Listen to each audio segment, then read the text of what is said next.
বর্ণিল আয়োজনে সারা দেশে উদযাপিত হচ্ছে জুলাই গণ অভ্যুত্থান দিবস।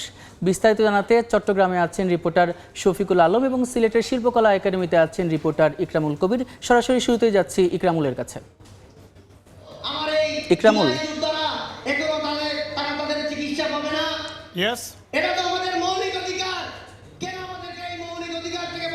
এই মুহূর্তে আমি আছি সিলেট শিল্পকলা একাডেমিতে সিলেটের জেলা প্রশাসনের পক্ষ থেকে 24-এর অভ্যুত্থানে জুলাই অভ্যুত্থানে যারা শহীদ হয়েছিলেন এবং জুলাই যোদ্ধাদের সম্মানে সম্মেলনের আয়োজন করা হয়েছে। আমরা দেখতে পাচ্ছেন যে ইতিমধ্যে এই অনেক সময় ধরে এই অনুষ্ঠানটি চলছে এবং মঞ্চে যারা নিহত হয়েছেন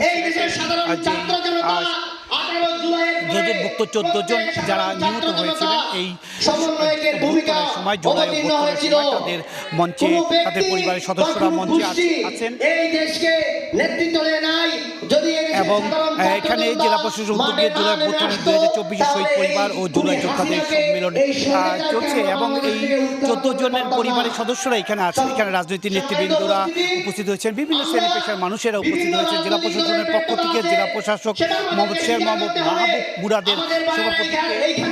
মাহবুব মুরাদের সভাপতিত্বে অনুষ্ঠিত হচ্ছে। এখানে প্রধান অতিথি হিসেবে উপস্থিত আছেন সিলেটের বিভাগীয় কমিশন খান মোহাম্মদ রেজাউল নবী এবং অতিথি হিসেবে উপস্থিত আছেন পুলিশের DIG Mushfiqur Rahman, SMP commissioner Rezaul Karim এবং পুলিশ সুপার মাহবুবুর রহমান মঞ্চে উপস্থিত আছেন এবং মঞ্চের বাইরে বিভিন্ন রাজনৈতিক দল, বিএনপি, জামাত সহ অন্যান্য রাজনৈতিক দলের নেতৃবৃন্দরা উপস্থিত আছেন আহত মুক্তিযোদ্ধারা এবং আহত মুক্তিযোদ্ধার সাথে যারা পরিবারের সদস্যরা আছেন, আহত এবং নিহত পরিবারের সদস্যরা মঞ্চে উপস্থিত আছেন এবং সবকিছু মিলে বলা যায় একটি যেই 2024 সরকারকে পতনের পর একটি বছর পাড়িয়ে গেছে, সেই এক বছর উদযাপন উপলক্ষে জেলা প্রশাসনের পক্ষ থেকে এই আয়োজন করা হয়েছে এবং আয়োজনটি চলবে আরও বেশ কিছু সময়।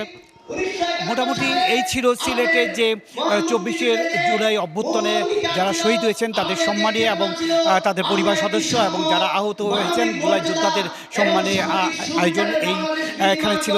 এই ছিল সিলেট শিল্পকলা একাডেমি। সবশেষে এবার আমি চলে যাচ্ছি চট্টগ্রামের খবর জানার জন্য। সেখানে রয়েছেন এই বর্ষপূর্তি উপলক্ষে বিভিন্ন আয়োজন।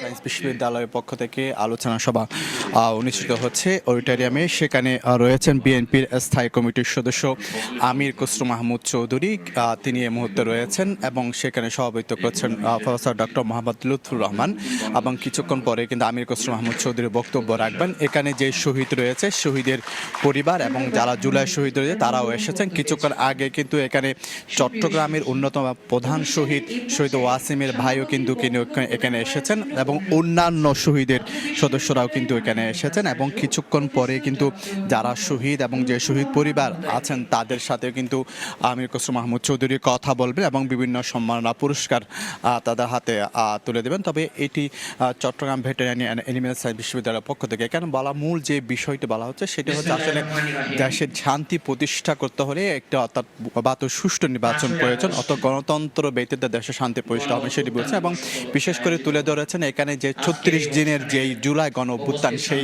জুলাই গণ অভ্যুত্থানে বিভিন্ন ডকুমেন্টারি কিন্তু এখানে প্রদর্শন করা হয়েছে এবং একেবারে 36 দিনে কি কি ঘটনা ঘটেছে সেটি কিন্তু এই ডকুমেন্টারির মাধ্যমে কিন্তু তুলে ধরা হয়েছে।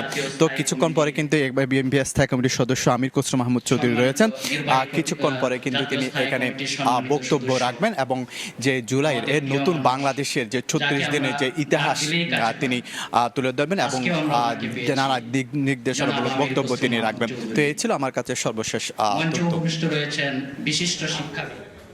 চট্টগ্রাম ও সিলেট থেকে যুক্ত হয়ে সহকর্মীরা জুলাই গণ অভ্যুত্থান দিবসের নানা খবরাখবর জানাচ্ছিলেন।